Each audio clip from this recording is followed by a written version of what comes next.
So the facade is now up and running. Now we can get a person manager from anywhere we need it. And we also have a list person manager ready here, but it's not implemented right now. So we have the implementation methods, but they all throw exceptions if we try to use them. So we need to get going on this part. But there's a few things we need to change before we go there. And first of all, when we look at the person controller, it right now contains some static data about an int ID, the person ID. So we want to move that. But there's also a list of statuses. And right now we don't have a status list manager. So we need a person status list manager so that we have a way to also manage the person statuses. So let's try and do what we did last lesson, one of the last lessons, and add a new class here. And this time it's going to be a person status list manager. There we go. I'm going to just get it up here, the class, and again, like before, I'm not going to allow this to be, it's going to be internal still. It's not going to be a public class, right? Now this guy is going to be a manager as well, so we're going to use the iManager again, but this time the type of data entity in here is actually going to be a person status instead of an actual person. And notice, again, like I talked about earlier, when I missed the members now, every place where it said T, it'll now say person status.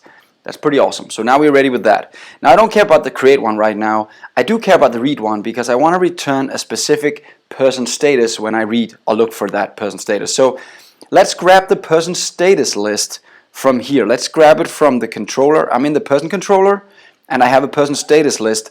It's static and everything. I'll save this and I'll just start moving things from the person controller into the different managers. And I want to start here because I feel that's the right place to start, as the person status is the object that's on the lowest level, meaning that in my case it's being used by someone else. So this is the lowest level in my object hierarchy. So here we go. I just move it over here, and if I want to find a specific person using a lambda expression, I'll do this. I'll say return, and then I'll say the list of all the statuses dot first or default to find the first available, and then I'll say if the X value or whatever you put in there ID equals the ID sent from the outside, then I found the person, right? So that's how I do the read. And the read all, or the read without looking for a specific ID, will just return the list of statuses. And I'm actually pretty much done. That was all I had to do. Now the person status manager is complete actually, except that it doesn't like this. What is it? Oh, okay, it's done. So this guy is actually complete. I could implement the other ones, and I should, but no matter if I don't, because if somebody tries to use them, they will get an exception right away telling them something is wrong. I want to do one more thing, and that is make it available through the facade.